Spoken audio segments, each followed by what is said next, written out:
Hola, en esta ocasión vamos a resolver el examen de admisión a la UNI 2024-1, la parte de física. En un vaso con 200 gramos de agua a 30 grados centígrados se coloca un cubo de hielo a menos 10 grados centígrados y la temperatura de equilibrio fue de 15 grados centígrados. Si el sistema estuvo aislado, calcule en gramos la masa del cubo de hielo. La masa del vaso es de 100 gramos.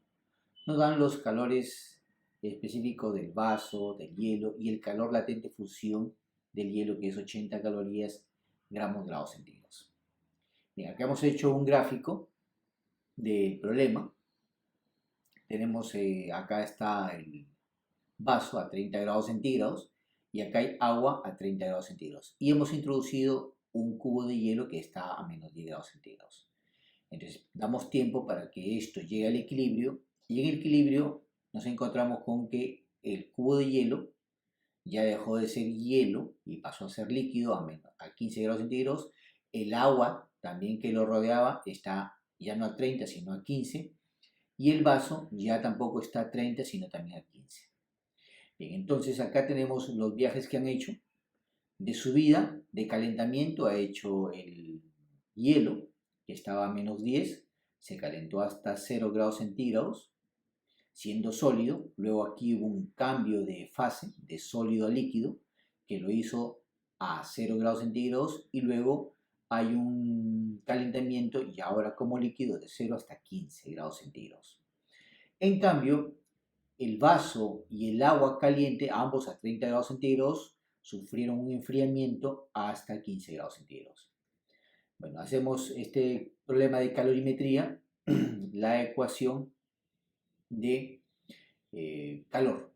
Calor ganado por el hielo, que es el que se ha calentado, es igual al negativo del calor perdido por el vaso y el calor perdido por el agua. Y decimos que es el negativo de esto porque estos valores son negativos y con negativos se vuelven positivos y dos cantidades iguales positivas se pueden comparar. Bien, hacemos el calor ganado por el hielo. Calor específico del hielo por la masa del hielo por delta de T, donde el primer cambio es de menos 10 hasta 0. Este viaje de menos 10 hasta 0. Luego hay un calor latente fusión, que es el calor latente fusión por su masa del hielo. Van a pasar de sólido a líquido. Y luego hay un calentamiento ya como agua, calor específico del agua por la masa del hielo, que ahora es líquida, por diferencial de temperatura, que es desde 0 hasta 15. Bien, sería al negativo de el calor perdido por el vaso, sería calor específico del vaso por masa del vaso por delta de T. Y esta delta de T es de 30 hasta 15. Empieza en 30 y termina en 15. Y el calor específico del agua por la masa del agua por delta de T, y esta agua ha pasado de 30 hasta 15 también. Bueno, hacemos los reemplazos respectivos, donde M es la masa del hielo, que no conocemos. Calor específico del agua es 1, calor específico del hielo es 0.5, el calor latente es 80. Todo esto vamos a usar en unidades de calorías.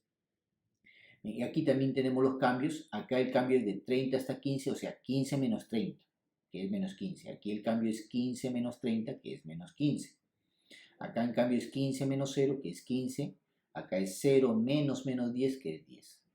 Bueno, y operando nos sale 33 grados. Respuesta.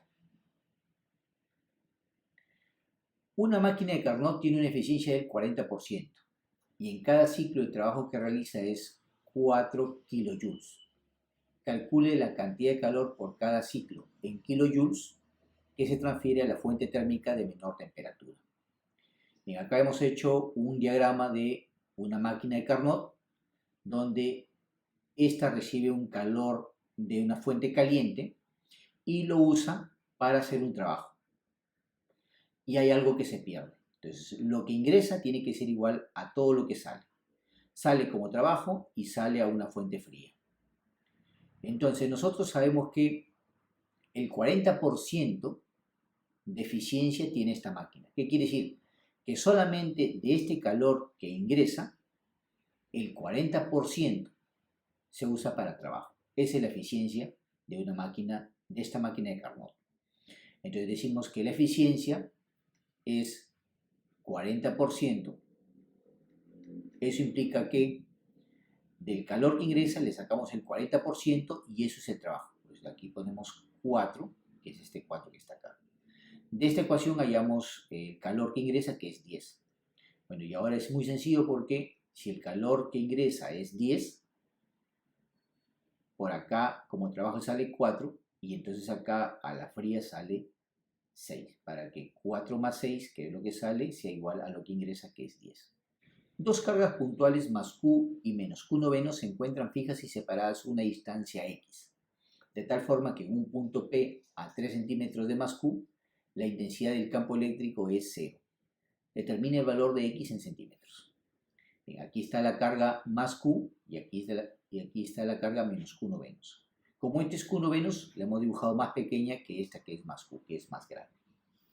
Bien, trazamos la línea y P podría estar acá a la izquierda de la carga más Q, en medio de entre estas dos cargas o hacia la derecha.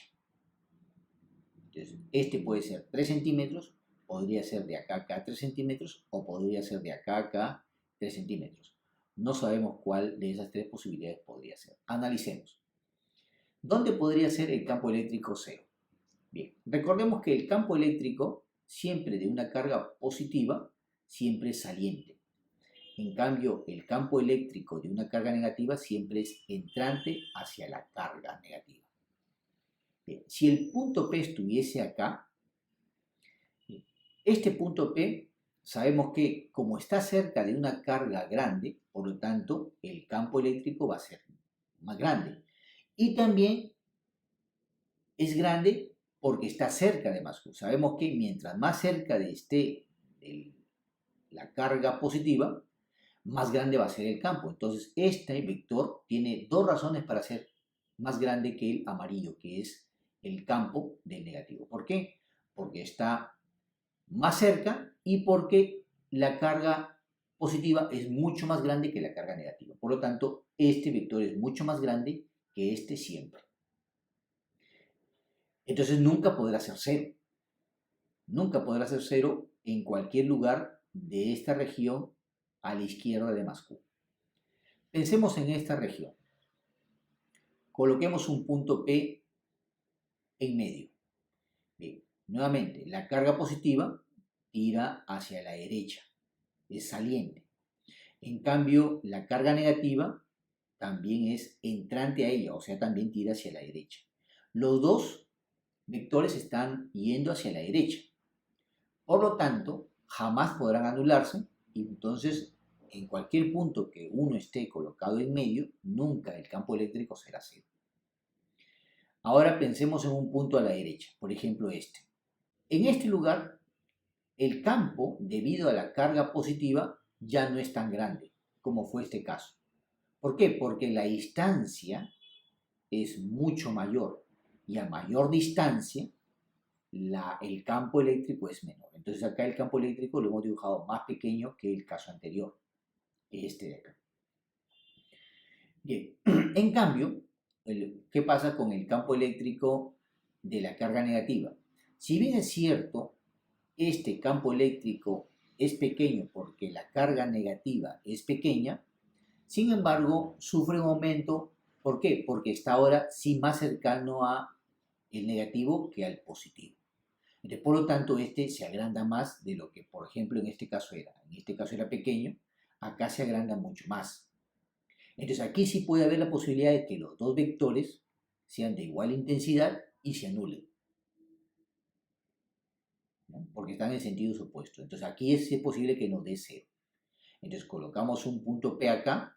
Sabemos que esa distancia desde la carga positiva acá debería ser 3. Y nos piden hallar esta distancia que hay entre la carga positiva y negativa, que es x. Entonces esta distancia sería 3 menos x. Bien, hacemos la ecuación de esta roja con esta amarilla, que en módulos deberían ser iguales, en módulos.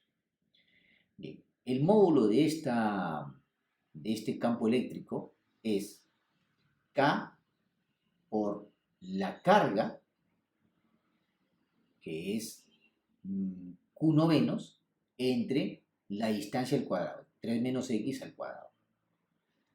Ahora, el módulo de este campo eléctrico rojo es K, la constante eléctrica, por Q, la carga. Esta carga es Q, entre la distancia al cuadrado. La distancia entre esto y esto es 3, 3 al cuadrado.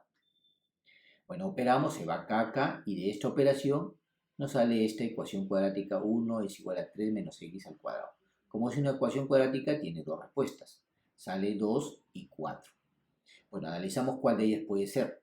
Vemos que X, según este gráfico, debería ser menor que 3. Entonces no puede ser 4. La única posibilidad es que X valga 2. Respuesta. Calcule la intensidad de corriente en amperios que circulará a través de un conductor de aluminio de 500 metros de longitud y 1.4 milímetros cuadrados de área de sección transversal, cuando se le aplique una diferencia potencial de 150 voltios. La resistividad del aluminio es 2.8 por 10 a la menos 8 ohm por metro. Bien, aplicamos la ley de Ohm. La ley de Ohm es voltaje es intensidad por resistencia, pero esta resistencia es directamente proporcional a la resistividad, a la longitud del cable y entre el área. Fórmulas de la corriente eléctrica. Entonces reemplazamos voltaje 150, la intensidad de corriente es la que queremos hallar, la resistividad fue dato 2.8 por 10 a menos 8, está en las unidades correctas, ohm por metro. La longitud también está en metros, 500 metros, y el área lo pasamos a metros cuadrados. Entonces 1.4 milímetros cuadrados es 1.4 por 10 a la menos 6 metros cuadrados. La intensidad de corriente nos sale 15 amperes. En el circuito mostrado, la diferencia potencial entre A y B es 10.16. Calcule aproximadamente en voltios la diferencia potencial medida por el voltímetro si su resistencia interna es de 200 ohm. Considere que la resistencia interna del amperímetro es diferente de 0 y este registra 2 amperios de intensidad de corriente. Bien, entonces aquí hemos hecho un gráfico, aquí está el gráfico, donde está aquí la diferencia potencial entre A y B es 10.16 y nosotros tenemos aquí que la corriente viene por acá y se divide en dos partes. Vamos a ponerle I5 a esta porque es de 5 ohm y a esta vamos a ponerle la que pase por el voltímetro simplemente I. Acá dentro hay una resistencia de 200 ohm. Vienen por acá, se juntan y pasa por acá una corriente, que es la que detecta el amperímetro y este es 2. Quiere decir que este más este nos da 2, que es lo que hemos puesto acá. I más I sub 5 da 2. Bien, como estos dos, el voltímetro y esta resistencia, o mejor dicho, la resistencia del voltímetro y esta resistencia están en paralelo, están al mismo voltaje. Entonces, intensidad por resistencia, o sea, I por 200, es igual a 5 por I sub 5. Lo que estamos diciendo es que el voltaje en el voltímetro debe ser igual al voltaje en la resistencia de 5 ohm, porque están en paralelo.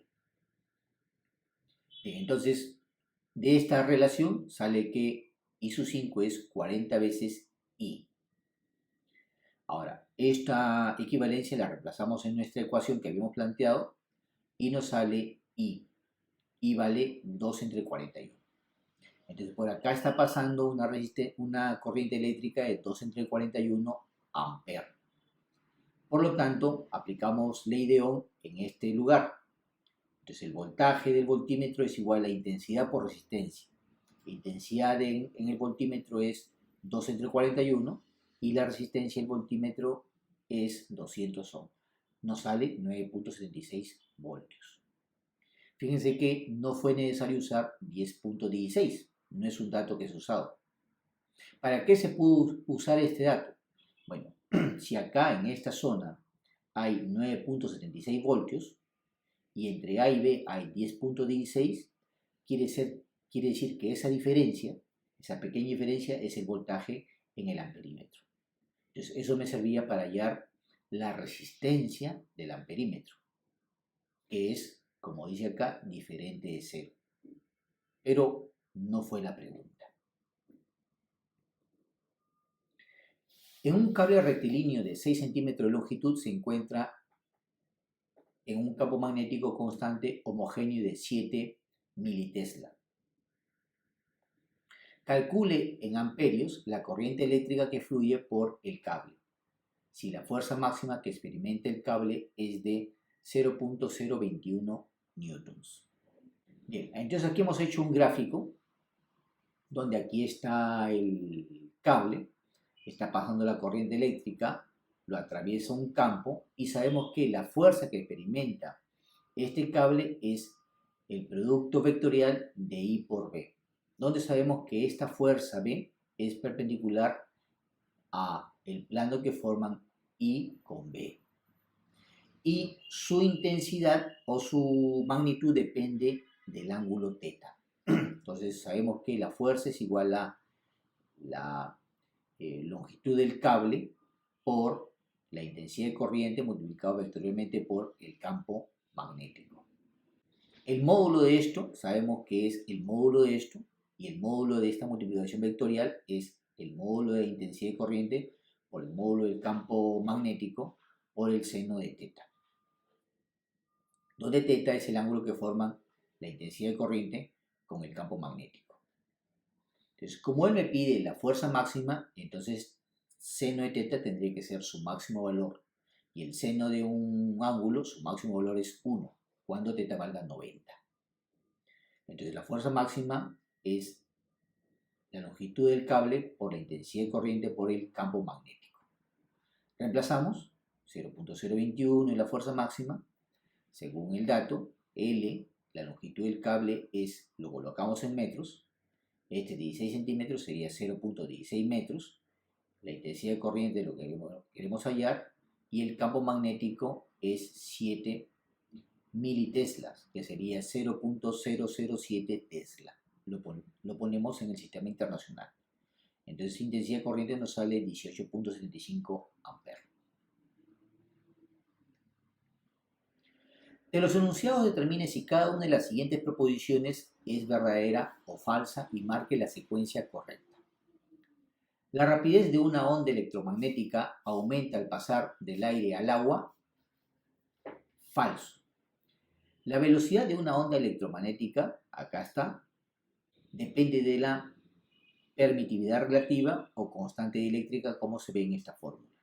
Entonces aquí se ve la velocidad de una onda electromagnética es igual a la velocidad de la luz dividido entre la raíz cuadrada. Entonces es inversamente proporcional a la raíz cuadrada de la permitividad relativa, o también llamado constante dieléctrica, donde en el vacío es 1.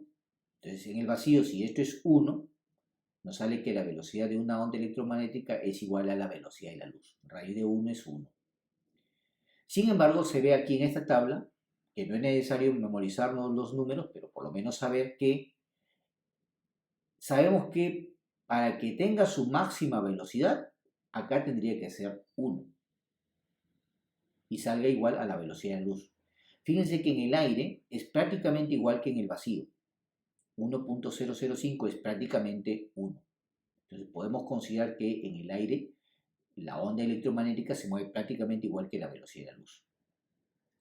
En cualquier medio distinto del vacío y el aire, todos los demás valores de la permitividad relativa son mayores que 1. Cualquiera. Fíjense, el agua es casi 81.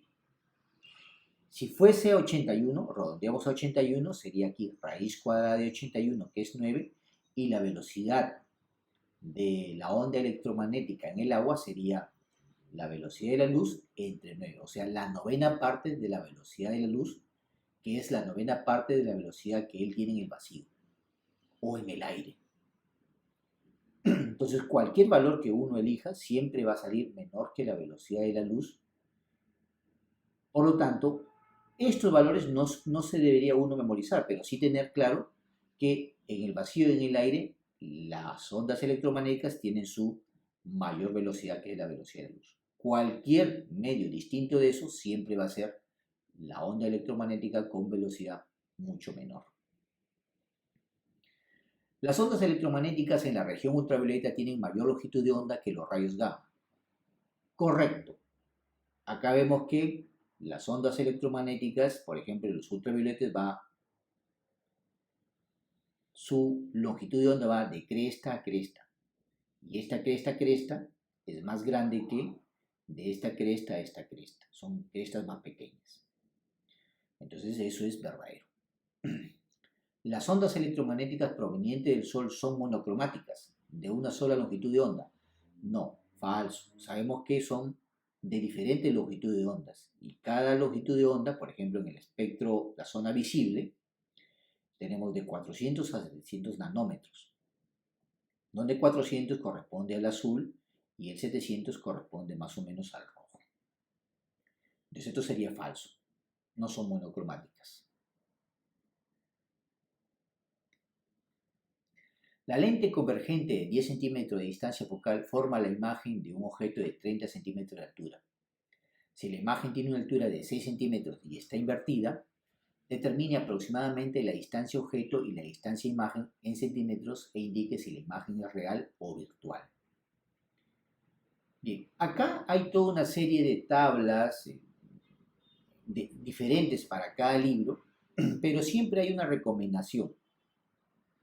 Las normas DIN para poder uniformizar y tratar de resolver estos problemas de manera un poco más práctica. La norma DIN aconseja que, por ejemplo, DIN 1335 aconseja que, por ejemplo, cojamos un sistema de coordenadas XY y, como siempre lo hemos visto tradicionalmente, todo lo que está hacia el lado del X positivo sea positivo, lo que está hacia arriba sea positivo, lo que está abajo sea negativo y lo que está a la izquierda en el eje X también sea negativo. Bien, esas son la forma tradicional de colocar los signos. Y bueno, si sabemos mantener los signos, entonces podemos usar las diferentes fórmulas manteniendo esta nomenclatura o esta distribución tradicional. Bien, para los espejos serían estas las fórmulas, ¿no?, que siempre las hemos conocido, pero en el caso de los lentes, teniendo en cuenta esta distribución, ya las fórmulas cambiarían.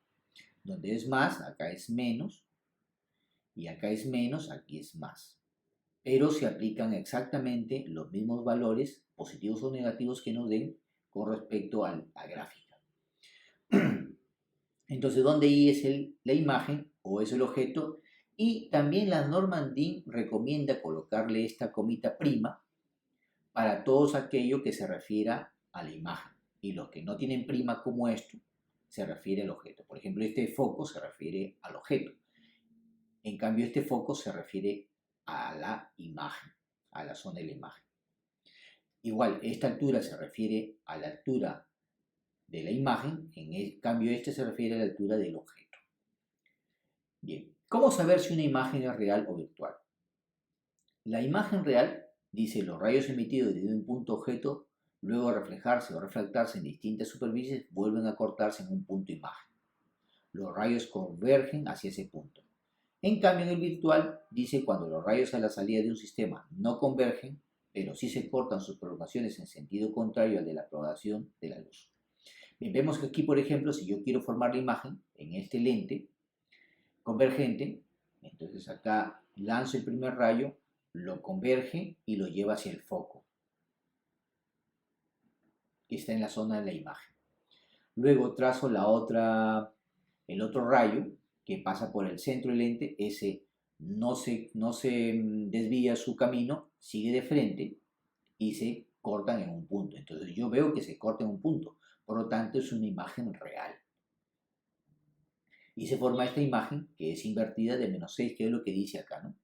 Si la imagen tiene una altura de 6 y está invertida. Aquí vemos que la imagen está invertida. Acá está el objeto que tiene 30 centímetros de altura.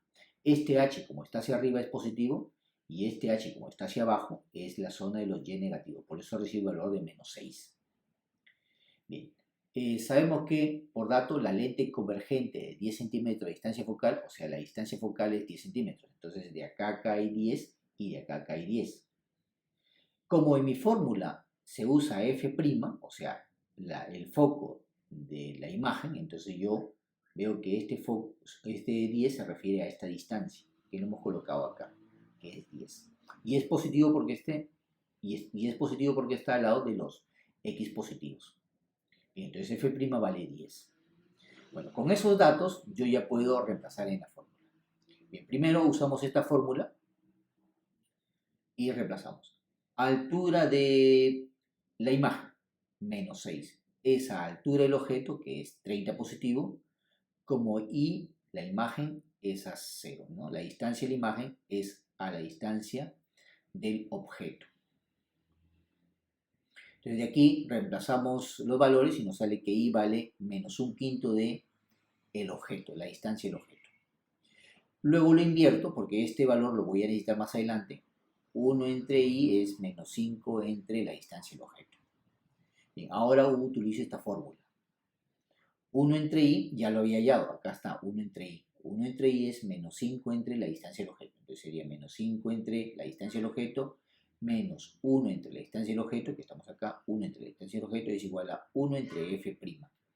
1 entre la distancia focal de la imagen, que es 10, este 10 que está acá. Entonces, reemplazando los datos, nos sale que la distancia del objeto es menos 60 centímetros, que sería esta distancia, de acá a acá, de acá a acá. Y nos sale con signo negativo, respetando efectivamente lo que nosotros habíamos dicho.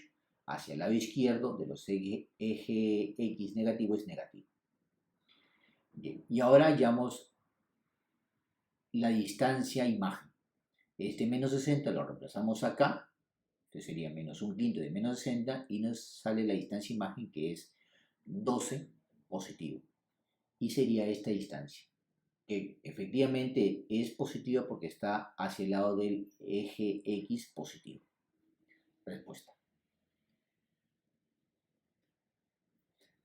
Cuando sobre una superficie metálica incide ondas electromagnéticas con una longitud de onda lambda, la energía de los electrones más energéticos es E.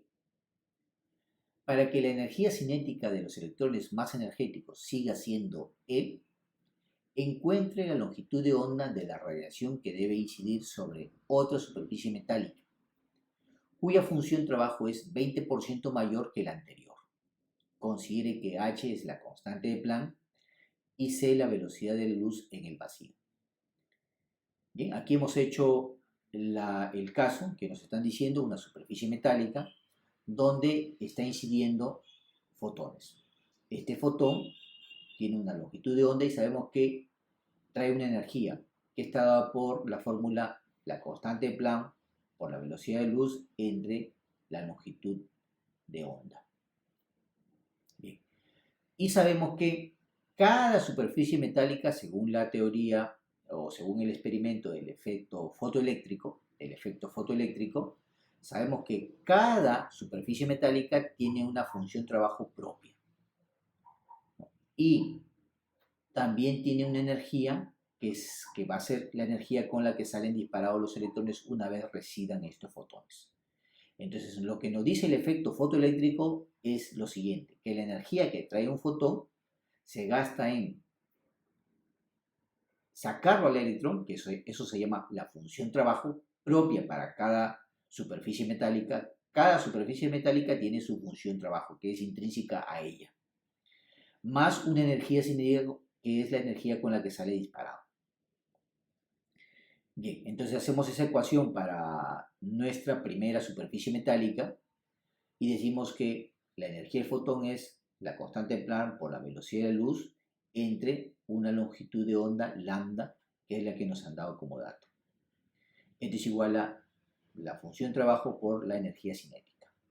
Bien, ahora nos plantean el caso de que qué pasa con otra superficie metálica. Por lo tanto, si es otra superficie metálica, debe tener otra función trabajo. Cada superficie metálica tiene su propia función trabajo. Entonces, esta me está diciendo que la función trabajo de esta es ¿cuánto? 20% mayor que la anterior, o sea, 1.2 que la anterior. Bien, 1.2 por la función trabajo sería 6/5 de la función trabajo. Esta es la nueva función trabajo de esta superficie. Pero cuando salen los electrones, salen liberados con una energía E que es la misma que está acá. exactamente la misma. Entonces nos preguntan, para que se cumpla esa condición, que acá sea la misma energía y que esta función trabajo sea el 20% de esta, ¿cómo deberían llegar los fotones? O sea, mejor dicho, ¿con qué longitud de onda deberían llegar los fotones que inciden sobre esta placa metálica? Bien, aplicamos la ecuación del efecto fotoeléctrico. La energía que traen estos fotones es, nuevamente, la constante Planck por la velocidad de luz entre su longitud de onda, que es, le hemos puesto un lambda sub 2, que es lo que hay que hallar. Es igual a la función trabajo, que en este caso es 6/5 de la función trabajo anterior, más la misma E, porque tienen que salir disparados con la misma energía, E, la misma E que está acá, según condición del problema. Y bueno, nos sale esta ecuación, esta segunda ecuación. Entonces aquí tenemos dos ecuaciones donde hay que hallar lambda de 2. Entonces simplemente hacemos un reemplazo. Por ejemplo, esta función trabajo la podemos hallar acá. Y sería este término menos C. Y entonces lo reemplazamos acá. Entonces copiamos la misma fórmula, pero en lugar de colocar esta función trabajo, colocamos su reemplazo. Aquí está la constante Planck por la velocidad de luz entre el lambda anterior menos C. Y operamos. De esta operación nos sale que la nueva longitud de onda es 5 veces la constante Planck por la velocidad de luz por el lambda anterior entre 6 por la constante Planck por la velocidad de luz menos la longitud de onda anterior por la energía cinética. Respuesta. Al incidir una onda electromagnética sobre una superficie metálica cuya frecuencia es igual a 1.25 por 10 a la 15 Hz, el potencial de frenado de los electrones es de 2.1 voltios. Calcule aproximadamente en electronvoltios la función trabajo del metal. Y nos dan la velocidad de luz, la constante Planck y la carga de un electrón. Bien, nosotros sabemos por el efecto fotoeléctrico que nuevamente la energía que traen los fotones se gasta en una función trabajo propia del metal más la energía cinética con la que salen disparados. Bien, acá colocamos entonces la ecuación del efecto fotoeléctrico donde la energía del fotón es igual a la función trabajo propia del metal más la energía cinética con la que salen disparados. En este caso es la energía cinética máxima. Pero sabemos que esta energía cinética máxima se puede hallar mediante la siguiente fórmula. La carga electrón por el potencial de frenado. Esa es la forma de hallar la energía cinética máxima de los electrones. La carga electrón por el potencial de frenado. Entonces, esta es la nueva fórmula. Y esta fórmula, si yo multiplico la carga por el potencial de frenado, la carga en coulombs y el potencial en voltios, esto me sale en joules. Entonces esta fórmula estaría en joules, joules, joules. Pero como él me pide esta función trabajo que según esto estaría en joules, me pide que lo responda en electronvolts, entonces cada uno de ellos voy a transformarlos a volts, electronvolts, a electronvolts. Entonces empiezo a transformar esto en electronvolts. Primero, saber que esto está en joules. Entonces yo sé que la equivalencia entre un electronvolt y los joules es la siguiente. 1.6 por 10 a la menos 19 joules es un electronvolt. Y este 1.6 por 10 a la menos 19 es justamente numéricamente la carga de electrón, que es Q. Q también es 1.6 por 10 a la menos 19, que es lo que está acá. Entonces, este valor son iguales, se van y se van. Entonces nos queda 1 por el potencial de frenado, que era el potencial de frenado. Entonces en esta fórmula, el potencial de frenado que estaba inicialmente en voltios, ha pasado a ser el mismo valor, pero ahora en electronvolts. Entonces esto ya está en electronvolts, me falta convertir esto en electronvolts. Y entonces la función trabajo me va a salir en electronvolts. Bien, esto será la constante Planck que está aquí por la frecuencia, que es 1.25 por 10 a la 15 Hz, que está aquí, pero sabemos que esto está en joules y lo convertimos a electronvolts. Y hacemos la equivalencia, un electronvolt es 1.6 por 10 a la menos 19 joules. y ahora sí está en electronvolts. Es igual a la función trabajo que va a salir en electronvolts más la potencial de frenado que ya está con electronvolts, que sería 2.1. Ya no son voltios, sino acá son electronvolts. Y bueno, resolviendo esta ecuación me sale que la función trabajo es 3.08 electronvolts. Los vectores A y B tienen magnitudes de 4 metros y 5 metros respectivamente. Si su producto escalar es 12 metros cuadrados, determinen la magnitud del producto vectorial en metros cuadrados de estos vectores. Bien, entonces aquí dibujamos dos vectores de magnitudes 4 y 5 que tienen un ángulo θ que no sabemos cuánto es, pero sí nos dan el producto escalar, o sea, A por B es un dato, pero sabemos que A por B escalarmente es el módulo de A por el módulo de B por el coseno de θ. Entonces, este producto es 12 y A y B, sus módulos conocemos, 4 y 5 coseno de θ. De aquí salgo coseno de θ que es 3/5. Bueno, aquí pongo un θ, dibujo un triángulo donde acá es 3/5. El coseno de θ sería 3/5. Bueno, me doy cuenta que es el triángulo de 3, 4 y 5 y completo el triángulo para hallar el seno de θ. ¿Por qué quiero hallar el seno de θ? Porque me va a salir más adelante. El seno de θ es 4/5. Bien, ahora me piden la magnitud del producto vectorial. La magnitud del producto vectorial, está acá, su magnitud es, sabemos por fórmula que es el módulo de A por el módulo de B por el seno de θ, donde θ es el ángulo que forman A y B. Que ya lo conocemos que está acá. Bien, reemplazamos 4, 5 y el seno de θ es lo que habíamos hallado acá, 4/5. Nos sale 16. Respuesta. Un motociclista parte de San Bartolomé viajando con una rapidez media de 48 km por hora hasta llegar a Vitarte. Bueno, aquí en esta gráfica, vamos a poner aquí está San Bartolomé y aquí le vamos a poner hasta Vitarte. Entonces, San Bartolomé hasta Vitarte.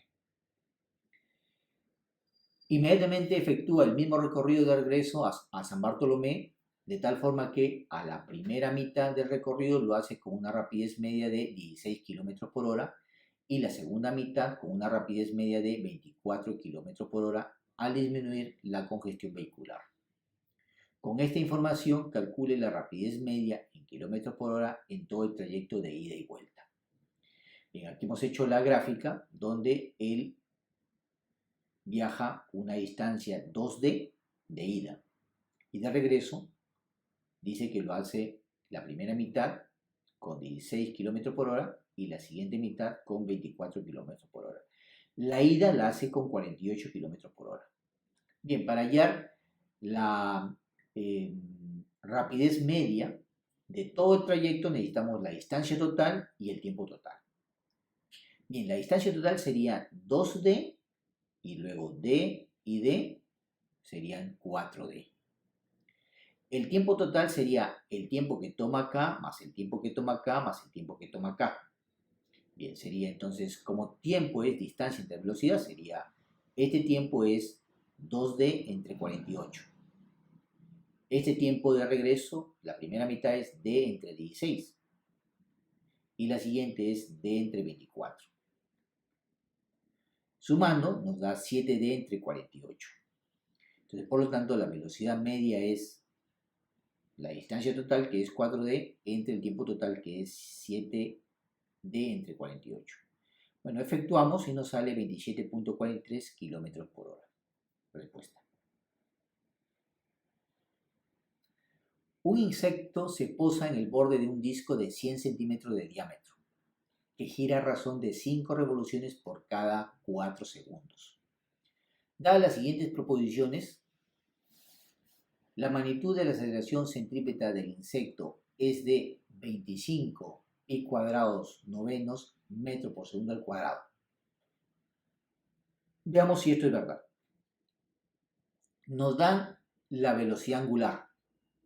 No hay las unidades que nosotros queríamos, pero nos han dado la velocidad angular. Gira 5 revoluciones por cada 4 segundos. 5 revoluciones, pero una revolución es 2 pi radianes.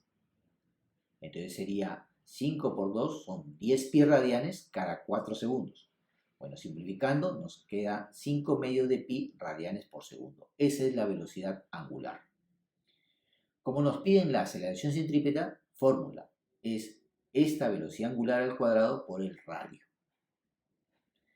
Bien, el radio es ¿cuánto? Como esto mide borde de disco de 100 centímetros de diámetro, 100 centímetros de diámetro es 1 metro de diámetro. Entonces el radio será medio metro. Entonces por acá reemplazamos el radio medio metro, 0.5 metros, para trabajar en el sistema internacional. Entonces acá ponemos la velocidad angular al cuadrado, que ya la habíamos hallado, y nos sale 25 octavos pi cuadrados metro por segundo al cuadrado. No nos sale 25 novenos, sino 25 octavos. Entonces la respuesta sería falso. Si se mantiene la misma velocidad angular y si el diámetro del disco hubiera sido de 50 centímetros, o sea, la mitad del anterior, la magnitud de la aceleración centrípeta del insecto sería 25 pi cuadrados entre 16 metros por segundo al cuadrado.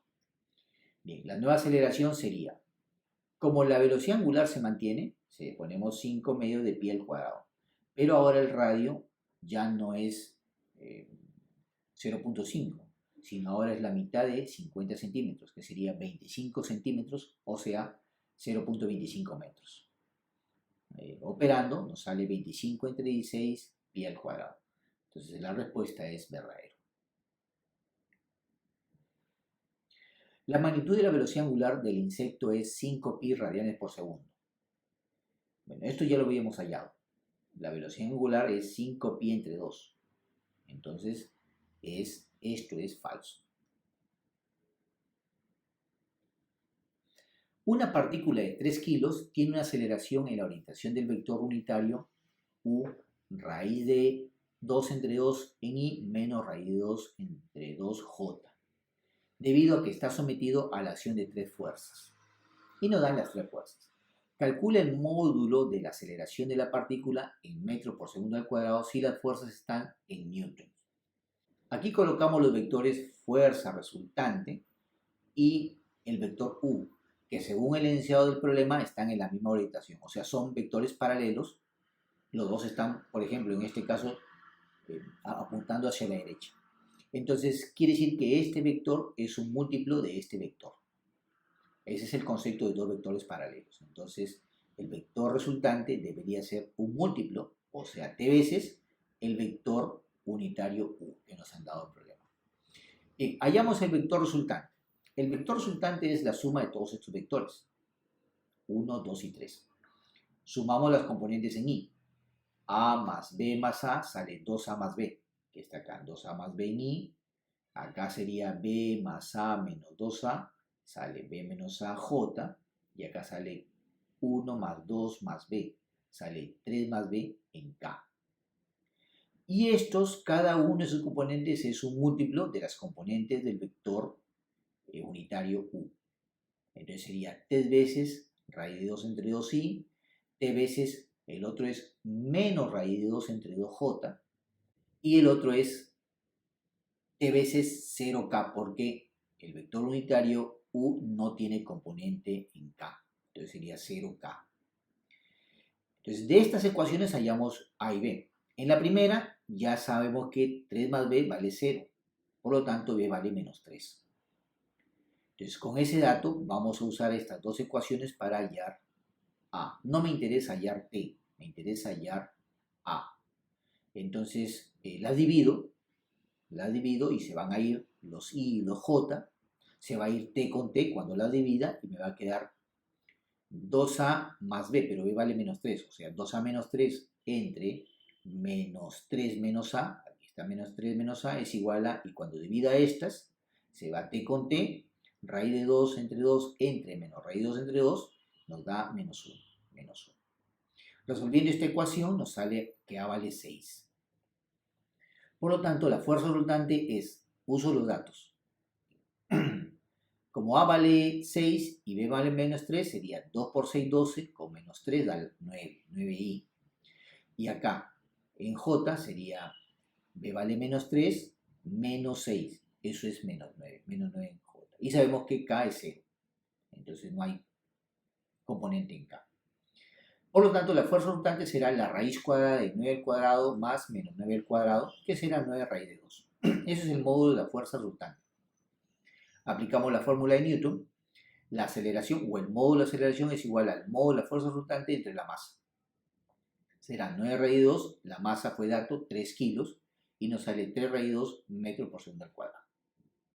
Respecto a las leyes de Kepler aplicadas al sistema solar, determine si cada una de las siguientes proposiciones es verdadera o falsa y marque la secuencia correcta. Todos los planetas se mueven en órbitas elípticas con el Sol ubicado en uno de los puntos focales. Verdadero. Eso es verdadero. Es una de las leyes de Kepler. El cuadrado del periodo orbital de cualquier planeta es proporcional al cuadrado del semieje mayor de la órbita elíptica. Eso es falso. Acá ponemos que la tercera ley dice lo siguiente. El cuadrado del periodo es proporcional al cubo, no al cuadrado, sino al cubo del semieje mayor. Si el Sol está ubicado en el punto focal F1, el tiempo transcurrido cuando el planeta va del punto P al punto Q es mayor que la cuarta parte del periodo orbital. Ver figura. Bien. Acá sí requiere un poquito el análisis. Sabemos que el periodo o el tiempo que le toma al planeta ir de aquí hasta acá está en relación directa con el barrido del área que hace con respecto al foco o el Sol que está acá. Entonces, cuando él viaja de acá a acá, va haciendo este barrido de esta área hasta acá. Entonces, él ha barrido un área que es la verde con la amarilla. Y la divido en dos partes para que se vea. La verde más la amarilla sería el área que está en relación con este tiempo que le toma ir de P hasta Q. Bien, entonces el tiempo que hay de P hasta Q está en relación con el área verde más el área amarilla, según la segunda ley. Ahora, vamos a hallar la área que está en relación con la cuarta parte del periodo orbital. El periodo orbital significa que él da la vuelta completa.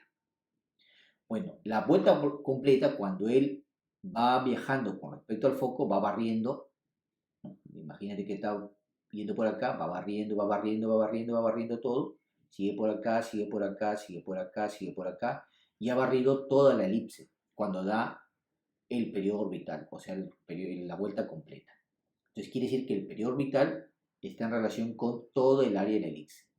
Pero él me dice la cuarta parte del periodo orbital. Bueno, entonces sería la cuarta parte de la elipse. Entonces la cuarta parte de la elipse es el área amarilla. Entonces la cuarta parte del periodo orbital está en relación, o está en relación directa con la parte amarilla.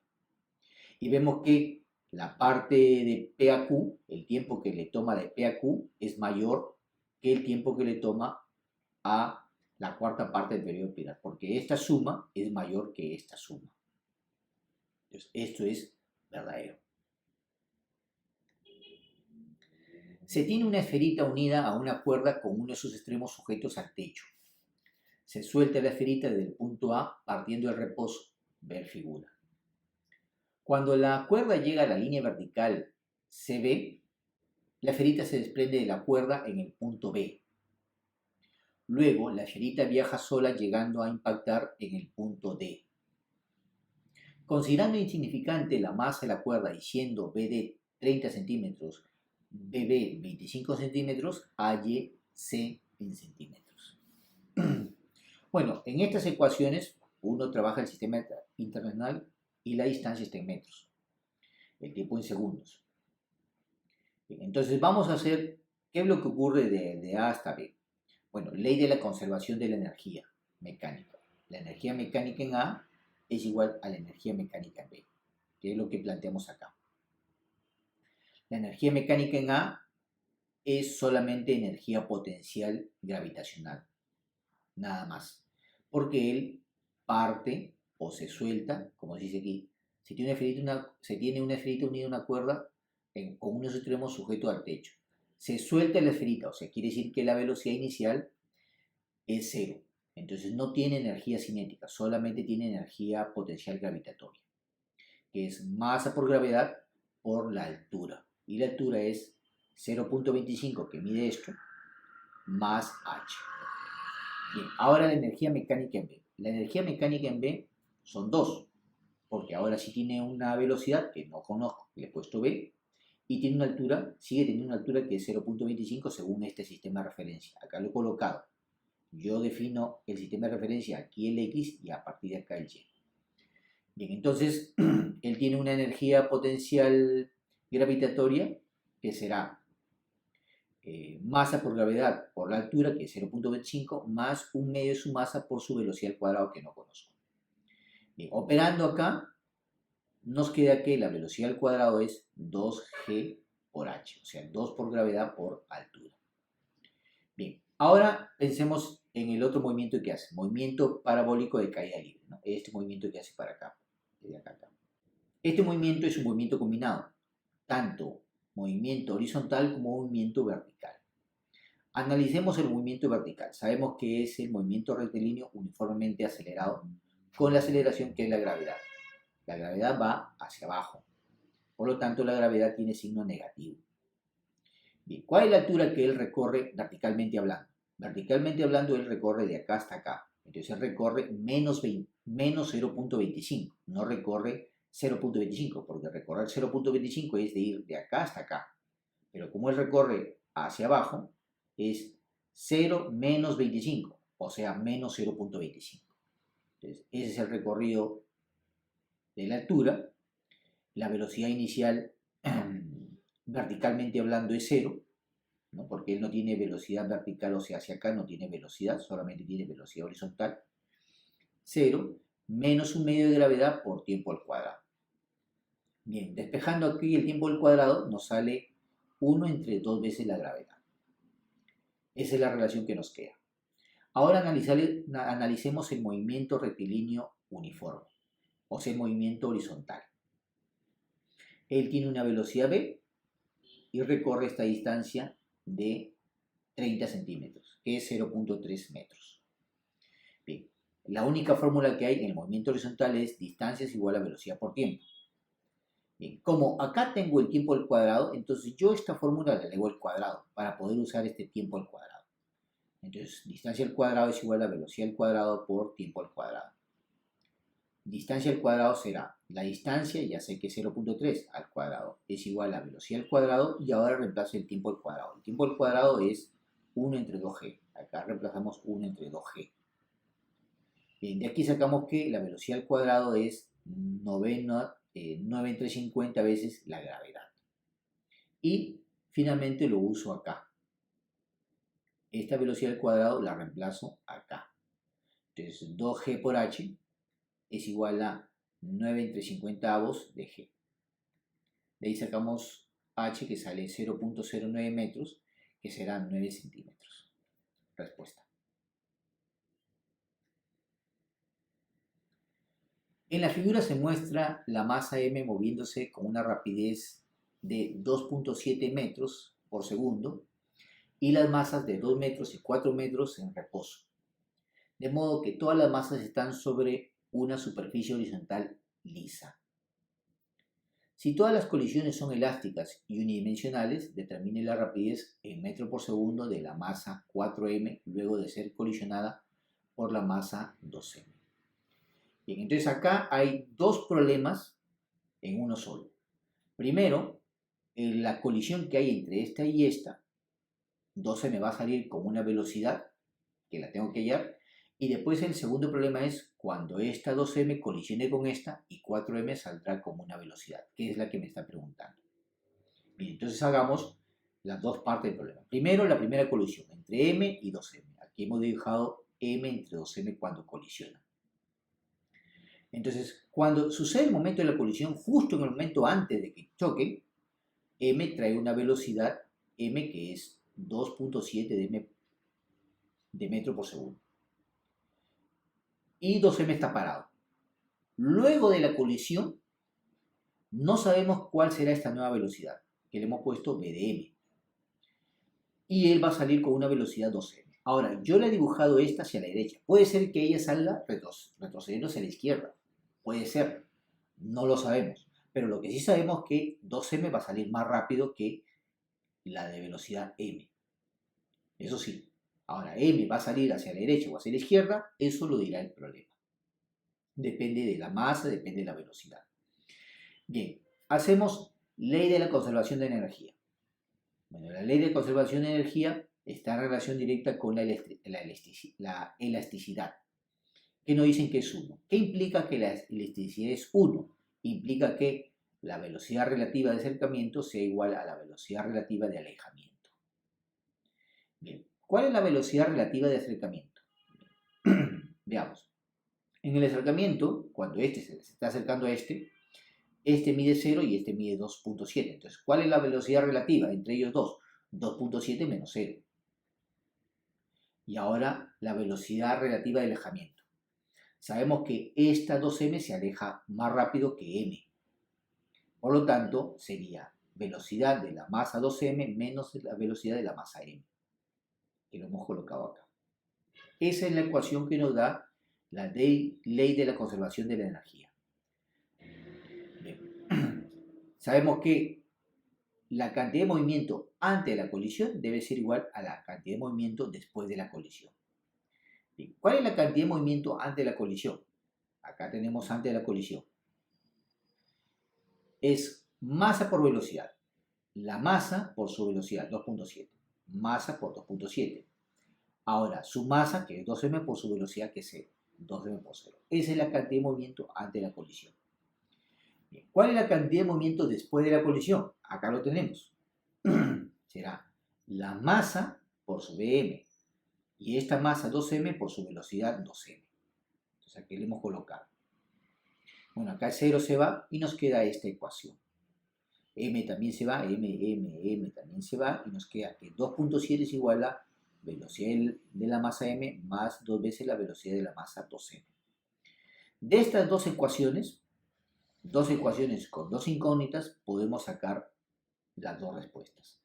La velocidad de 2m es 1.8 y la velocidad de m me sale 0.9. Si me ha salido negativo, ¿qué está indicando? Que la velocidad de la masa esta, como me dice que es 0.9, debería ser hacia la izquierda su dirección. Entonces ella sale disparada no hacia la derecha, sino sale disparada hacia la izquierda. Bien, ya tenemos entonces la velocidad de la masa 2m que sale con 1.8. O sea, esta sale con 1.8 al encuentro de esta. Entonces aquí la hemos dibujado. La de 2m sale a 1.8 al encuentro de esta, que su velocidad es 0. Después del choque, no sé qué velocidad va a tener 2m. No sé si va a tener una velocidad siempre todavía a la derecha, pero más lenta, o va a ser hacia la izquierda, no lo sé. Pero la 4m sí sé que va a salir disparada hacia la derecha, que es justamente lo que me pregunta. Bien, entonces hacemos ley de la conservación de la energía. Nuevamente que tiene que estar en relación con que la elasticidad es igual a 1. ¿Qué implica que la elasticidad es igual a 1? Que nuevamente la velocidad relativa de acercamiento es igual a la velocidad relativa de alejamiento. O sea, decimos, como este se acerca frente a este que está aquí a 0, sería 1.8 menos 0 sería la velocidad relativa. Es igual a, ahora, la velocidad relativa de alejamiento. Como esta se aleja más rápido que esta, sería velocidad de la masa de 4m menos la velocidad de la masa 2m. ¿Qué le hemos puesto prima para poder diferenciarlas o indicando que este es de la segunda parte? Bien, para no confundir con esta 2m y esta con esta 2m. Por eso que le hemos puesto aquí 2'. Bien, ahora ley de la conservación de la cantidad de movimiento. Sería masa por velocidad. La masa es 2m por su velocidad 1.8 más la otra. La masa es 4m por su velocidad 0. Entonces, esta es la cantidad de movimiento que tenía antes de la colisión. debe ser igual a la cantidad de movimiento que tenía después de la colisión, que será 2m por su velocidad, que es velocidad prima 2m, más 4m por su velocidad prima de 4m. Bien, aquí está. Entonces de esto, simplificando, se va a m, nos queda que 1.8 es igual a la velocidad de 2m' más 2 velocidad de 4m'. Y tenemos estas dos ecuaciones con dos incógnitas, de las cuales resolviendo este sistema de ecuaciones nos sale que la velocidad de 2m' es menos 0.6, o sea, indicándome que esta no salía hacia la derecha como yo la había dibujado, sino hacia la izquierda. Y esta sale disparada, como es positivo, como era lógico, hacia la derecha, con una velocidad de 1.2 metros por segundo. Respuesta. Un sistema masa-resorte horizontal oscila de tal forma que su energía es de 36 milijoule. La fuerza máxima que aplica el resorte sobre el cuerpo es de 3 newtons. Calcule en newton por metro la constante elástica del resorte. Hemos dibujado acá un sistema masa-resorte donde dice que su energía es de 36 milijoules. Entonces la energía es constante. A lo largo de todo este movimiento la energía es constante. Sabemos que es una mezcla de energía cinética, cuando está en movimiento, más su energía potencial elástica. Pero cuando está en los extremos, ya no tiene movimiento, o sea, velocidad cero. Quiere decir que ahí se acumula toda la energía en la energía potencial elástica. Y va a ir en este movimiento oscilante. Bien, la fuerza máxima, como es un dato, que es 3 newtons, está aplicado cuando nosotros lo estiramos al máximo estiramiento que se llama la amplitud. Entonces aquí, cuando lo he estirado máximo a este cuerpo, está aquí, ahí se aplica la fuerza máxima. Y esta fuerza máxima va a ir disminuyendo, aquí va a valer 0, aquí va a ir aumentando hacia la derecha hasta que aquí alcanza su fuerza máxima hacia la derecha. Nuevamente comienza a disminuir, aquí es 0, y aquí nuevamente comienza a aparecer hacia la izquierda hasta que alcanza su máximo valor y está en este movimiento. En cambio, la velocidad es 0 acá, aquí alcanza su máximo valor y luego aquí nuevamente disminuye y alcanza 0. Y nuevamente aquí ya va creciendo, alcanza su máximo valor acá y nuevamente disminuye y aquí la velocidad es 0.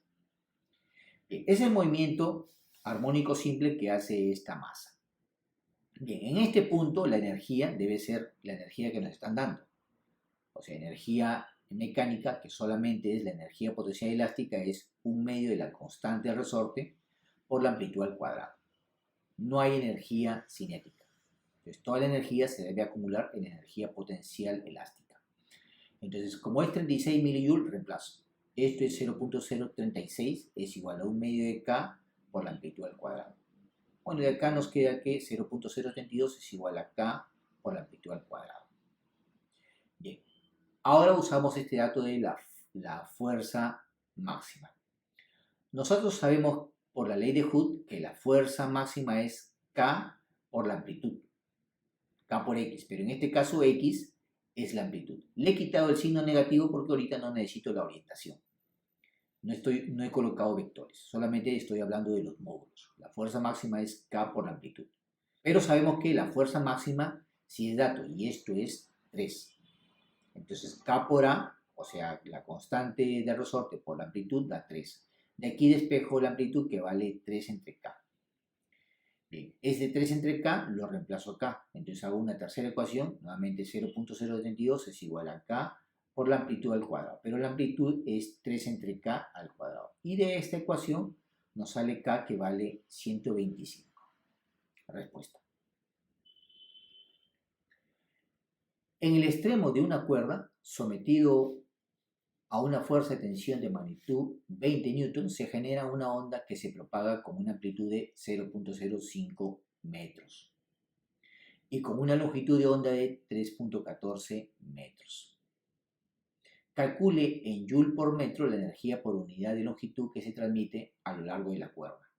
Considere que pi vale 3.14. Bien, Acá hemos dibujado una cuerda.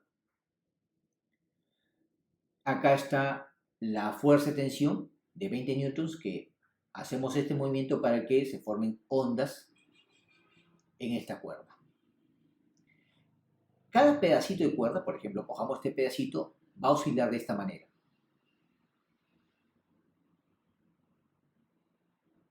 Va a alcanzar su máximo valor, velocidad cuando está en medio, luego se detiene y así, ¿no? Va a estar oscilando. Este movimiento oscilatorio va a estar. Donde acá hay una, digamos, como es un movimiento oscilatorio, hay como decir, un resorte imaginario que lo está haciendo mover así. Por eso que aquí hemos colocado que la energía es igual a un medio de K por la amplitud al cuadrado, ¿no? O sea, la ecuación de un resorte. La energía en un resorte.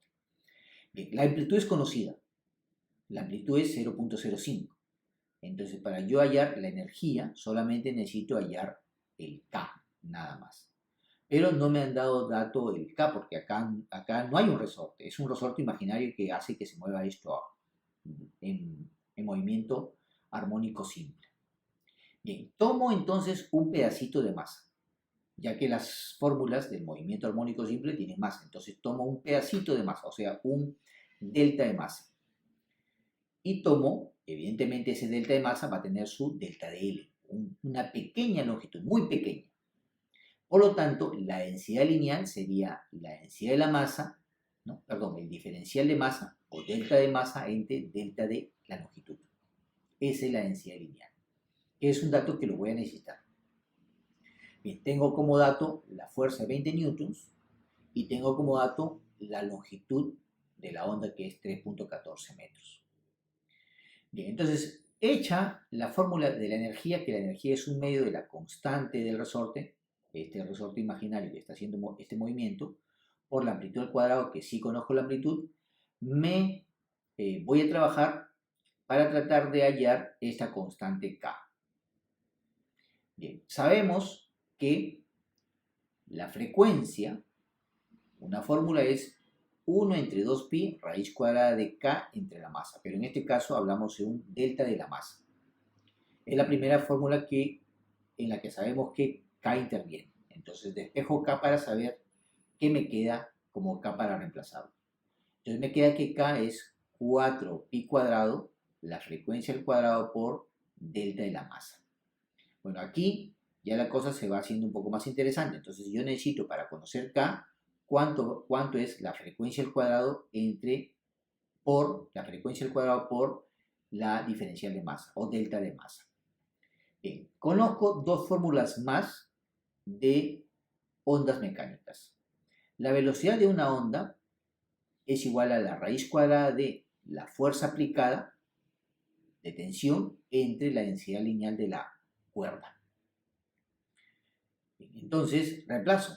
Es igual a la raíz cuadrada de esta fuerza F, que le vamos a llamar F, que sabemos que ya es dato 20, entonces van apareciendo los datos, que este es 20, entre la densidad lineal, pero la densidad lineal ya la definí. Delta de masa entre delta de longitud. Entonces, delta de masa y delta de longitud sube a multiplicar. Y aquí está. También sabemos que la velocidad es de cualquier onda, su longitud de onda por la frecuencia. Entonces, tengo estas dos fórmulas para la velocidad. Por lo tanto, las igualo. Esta con esta.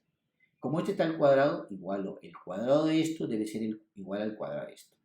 Bueno, el cuadrado de esto me sale lambda al cuadrado por frecuencia al cuadrado es igual a esto al cuadrado, se va a la raíz y nos queda fuerza de tensión por delta de longitud entre delta de la masa.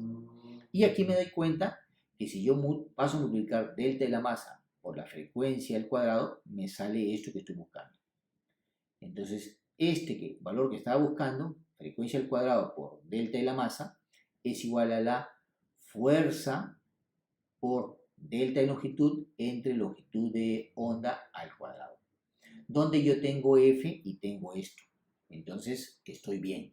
Tengo justo esos datos. Bueno, delta L no lo tengo, pero me va a servir para más adelante. Entonces, hago el reemplazo. Entonces será 1 medio, la energía es igual a 1 medio de K.